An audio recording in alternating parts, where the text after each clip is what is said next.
Well, this is it. This is the last morning coffee. Okay.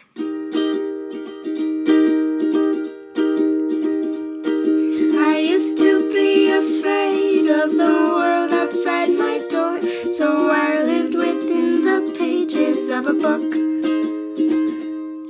I used to be so scared of what I couldn't control. It seemed whatever I touched, I broke.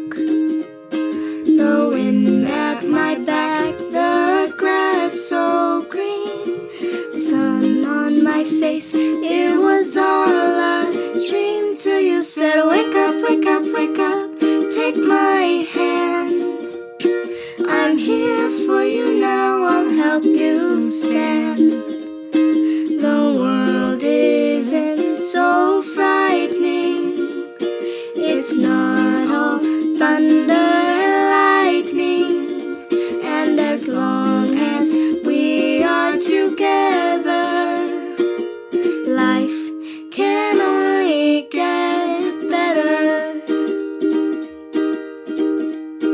I used to be embarrassed about my eyes, my nose, my smile, so I hid my face behind my hair. I spent so many years feeling like I was drowning. Now finally I'm coming up for air. Laughing out loud, being part of a team, touching the stars, it was all a dream. Till you said, wake up, wake up, wake up, take my hand. I'm here for you now, I understand. The world isn't so frightening, it's not all thunder and lightning. And as long as we are together, life can only get better. Life can only get better. Good morning. Morning coffee, and got my drink this morning, my Pero.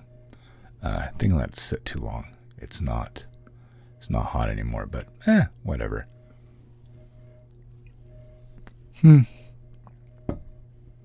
Yes, this is the last morning coffee of 2025. You already knew. You know me well enough that this is not the end. Yeah, and the end is things ending. That's just not a thing. It is going to change. There will be some improvements, some things that I've been working on. And well, let's start with this. Good morning coffee. Today is Monday, December 29th, 2025. And I have a few things that I want to talk to you about this morning. This really isn't a formal thing. I have no list. No list. And I don't have Ruby here either. She's out trying to keep birds away from the chickens. What is changing? Well, I tried some fun things, funny things, stupid things. I tried some different things this year. I'm not sure how they turned out. I hope you had an opportunity to read Up Your Mistletoe. I really enjoyed writing that. That was an experiment. And well, you're going to hear everyone's up. It's 8:40 in the morning. So everybody's up. And I had all sorts of noises around my office this morning. I apologize for that if the microphone's picking it up. I'm hearing it right here. But I hope you enjoyed Up Your Mistletoe. I enjoyed writing that. It was an experiment in how to write a story. I'm not sure how I felt about it. It was one of those things that I was trying to write. I don't know how to describe it other than I like stories that you know, I can read a story with my wife. We both read the same story, but we get different perspectives. I know you can do that with any story, but do you know what I mean by those particular kinds of short stories and books where they're meant to, like a movie, like Inception. If you've seen the movie Inception, Things like that. Or The Matrix, that kind of thing, where everyone comes up with their own theory of what happened and why, and all these variations. I wanted to try to write a story like that. I'm not sure that I succeeded. I enjoyed the process. I don't even know how much I like this. I mean, I like the story, but I don't know that I absolutely loved it. It was fun. I hope you had fun. I hope you took the opportunity to download the coloring pages, at least for your kids, or, for your neighbor's kids. I don't know, whatever kids hang out with you. So that was done. We'll be taking that down soon because that's a seasonal thing. But the book is for sale. Let's see what else happened this year. Well, a lot of things happened during the year, but we did publish choices, and I think everything really changed when I interviewed Alicia McCullough. I love that lady. She's just awesome. And between her and well, all of you, my lovely, lovely friends, but people who have had a tremendous influence upon me, Delana Marr, she's had a positive influence on me since I came here. Well, before I got Substack. And I've been encouraged to slow things down a bit. I realized that I got to a point where I became obsessed about publishing on Substack for the sake of publishing, if that makes sense. And I don't want to do that this next year. Do I want to publish a lot? Of course, and I'm going to. But it's the way that I do it. And I know I'm probably not making a whole lot of sense here. But I woke up in a weird mood this morning. I woke up laughing, and I got out of bed, and I'm looking around. I'm like, what chores can I do this morning? I'm feeling invigorated. I just want to get up, and I want to get moving. And I realized I didn't give a crap this morning. And I was like, maybe I just want to publish books for the heck of just to publish books, publish stories. I keep wanting to put these walls and put these projects in boxes, and every time I try to do that, it doesn't work for me. Why? Because I make everything linked together, and I just want to keep playing. Each book that I've ever written about Wendell is complete when it's done. It really is. You could walk away, even though it's a series. Each book has its own adventures and lessons. I end an adventure at the end of every single book. I know there's cliffhangers, but you get a complete, you're fed by each story. But I just wanted to keep writing about these characters that I love so much. And for some reason this year, I had it in my mind that I wanted to write 5 books or 7 books and then be done.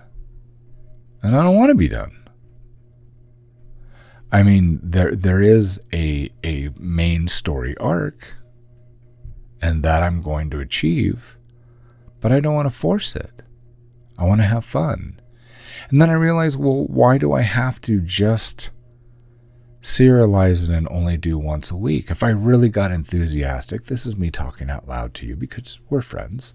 You've been so supportive of me, and I love you for that. My thought is what if and this happened one year where I did like 3 500-page novels in 1 year. I have no idea why I wanted to write that much, but I felt inspired, and so I just did it, and I published those books. And I realized if I have that, and I feel like something like that is like swelling up inside of me, why can't I just do that? And if I need to do that, then I would just publish a chapter of Chronicles every single day. I would. I so would. So you're still going to get it. You're going to get the serial stories, which leads me to all of you who have encouraged me. Thank you. For those of you who have been willing to financially support me, you make all this happen. I can't I don't know how to do this without these things cost. And trying to stay afloat and keep your nose above water, I can't express to you how much I appreciate and how grateful I am. I see you. I know your names. I don't want to say them. I know your names of those who financially support. Thank you. Using your hard-earned money, even a few dollars, I appreciate it. You have no idea the difference that it makes. It's huge. Not just financially so that I can pay for tools, keep lights on, and have food, but just the mental and emotional encouragement that is to know that that's another form of feeling like what I'm doing has some kind of value. And so I really appreciate that. Thank you. For all the gifts that have been sent to me this last year, you know who you are, and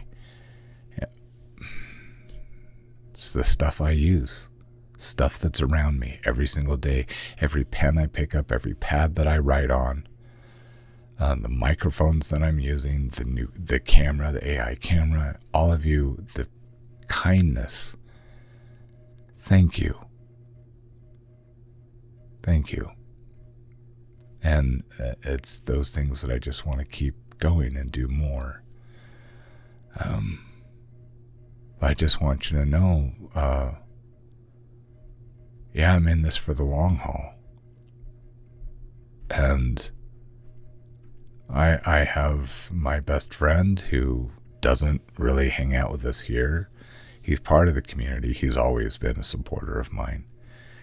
He's coming over today. He hired me to do a job for him. Of all things, the things that I'm learning how to do, the e-commerce and the writing to be found by the AI as the search engine, the librarian that we've talked so much about. I'm still learning about it. And Alicia's, bless her heart, she's spending so much time with me and teaching me how to do these things.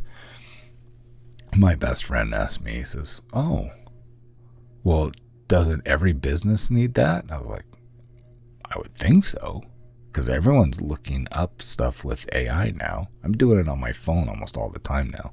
Car problems, that's usually what I'm doing. Can you give me a direct link to a YouTube video to fix such and such? And it pops up right on my phone. I was like, well, that's convenient. I didn't have to go to YouTube. And anyway, so he said, would you help me do that with my cabinet business? Okay, but there's certain tools that I don't have, things that I need for this, for doing what I'm doing with you. And they're, SEO tools. Some of these are really expensive. I don't want to do subscriptions. I want to get these lifetime. Anyway, he says, well, if I buy these tools, would you be willing to help me with my business? Yeah, I would. So now I got more tools. That's kind of how things happen with me. I do the work. I do a lot of work, and things, they eventually come around. So my hope this year is that I won't have to do any more side jobs. And my hope is that, I'm thinking of that quote from Charles Schultz. It's one of my favorite quotes with Charlie Brown and Snoopy. He says it only took me 29 years to be an overnight success. That's what I feel like. But I have a new store. I have a new pop-up store from Printify. So I will finally be able to make some of the high-end merchandise that I've really wanted to do. And so I've already switched that over. I am building the PayHip store to sell my books and trying to connect to some other printers, print on demand, so that I can offer not only digital but also actual physical books from my own store. And anything that you buy from me this next year from my own store, from my story, for example, like Choices, the very first book, I am adding and reworking that so that everything that you buy directly from me will be the author version, or the author edition, I think I'm going to call it, which means you're going to have bonus stuff in the back of the books that you can't get anywhere else. You can buy on Amazon and Barnes & Noble and everywhere else, but they will be the standard regular book. But with me, when you support me, because you pay the exact same price, but I get dramatically more money that I can actually hopefully learn to live on without doing a lot of other projects. You're going to get bonus stuff that won't be published anywhere else. So I'm looking forward to that. I'm really looking forward to that. I got, if you read the last part of Choices or of season 5 last year with Wendell, you know how we left off. And, there's definitely going to be some new music, new projects and things this year. I'm excited about that. And the new website that I am supporting writers and creating a writing community over at jamiebuckley.com, that's been going way better than I thought it would, and it made me panic. It's kind of weird to say this, but it made me panic because it's doing so well, and it started pulling my attention away from Life of Fiction. That's not okay at all. I know that's needed. I know that writers, if you're one of them, that I have things that I can share, and I'm going to. I'm not holding anything back there. That is a business, Substack. But it's not my priority. You are my priority. I know that it's less money. Maybe I shouldn't be saying all this stuff. I don't know. But my priority are the stories. It's never been to be a teacher about writing. I'm not a writer. I didn't go to college for this. I didn't take schooling for this. I'm an old bugger that just likes telling stories to entertain his own kids, and it just grew from there. I don't know. I mean, I know stuff, but I don't know stuff. I don't teach because I can't write. I'm teaching because I'm writing all the time, and people want to know how I'm doing what I'm doing. I don't know. I don't know what half this stuff is called. It's kind of why I like the podcast, Nothing About This Is Safe, because it's allowed me to talk to people, and I'm kind of learning what I'm doing. I'm not sure what I think about that, but hey, I'm exposed. I'm not embarrassed about any of that. I just want to make sure that I have my priorities straight, and my priority is you. And I'm happiest writing stories and creating experiences for you. That's it. That's where my heart is. Everything else is separate. And so I was spending too much time over jamiebuckley.com, and the feedback that I've been getting from the community over there, and especially the flood of private messages of people saying, can you slow down? I've never been asked that before. Like, never in my life. Can you slow down in what you're producing? Because the podcast, which is available free to everybody, and then writing articles so that we can discuss them, that people can learn how to write and improve everything that they're doing. I was doing it once a week, and then I was told it was too much. People couldn't quite get their brain around the concepts and really work through it, or have conversations with one another in the community, and I was already putting out another one. So instead of doing once a week, we're going to do once a month. And people think that that might be too little. Yeah, I don't think so. Because I have other articles and we can write about and have discussions. I'm hoping to spend more personal time, visiting with people and asking questions. And we're going to do roundtable sessions live on Go Brunch. We can sit in a room and we'll discuss the things that were talked about in the podcast. Work things out. Let people ask questions and answer questions. Help you to become a better writer. I want to become a better writer. But we can do this together. So that's over there. For here, for you, I'm confident that things are going to get way better this next year.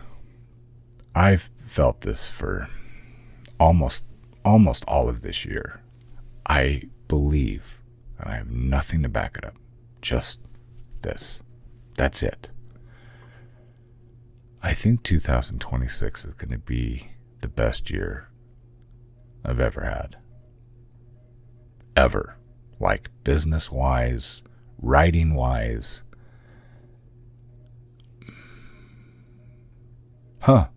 Maybe I got my crap together finally. I don't know.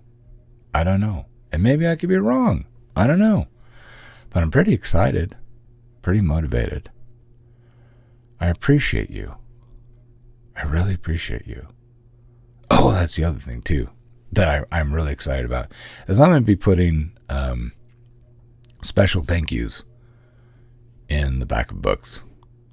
Yeah, I'm going to do that. I'm going to name you guys by name. So, I don't know, I kind of wanted to give you bragging rights. Anyway, more art, more, but stories. Lots and lots of stories. And making it immersive and personal. That's really what I want to do. That's where my heart is. So that's it. That's all I got. It's the end of the year, 2025. I hope it was just wonderful. I hope it was awesome and epic for you. It was for me. A lot of challenges. A lot of dangers that we slipped past.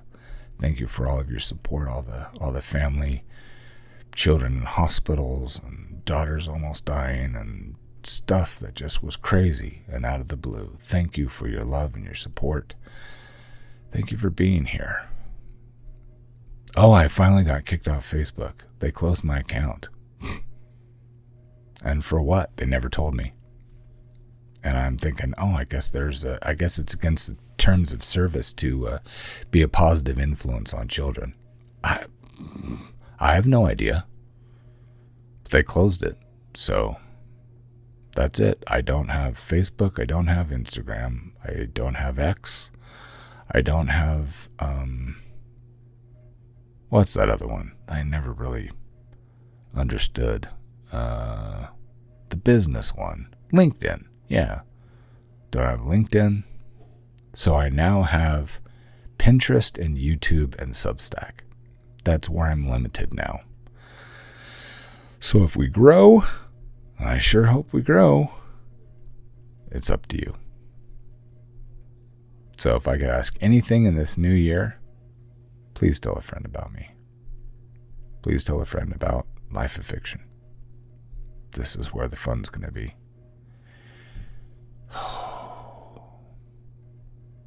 I want to tell you so much, but nope. I want to tell you when things are done. This could be a good year. I hope you have plans for New Year's Eve. I'm looking forward to mine with my family. I thank you. I love you. You are more than you think you are. All right, let's kick off 2026 with absolute bang, shall we? Have a good day. Have a good week. We'll see you next year.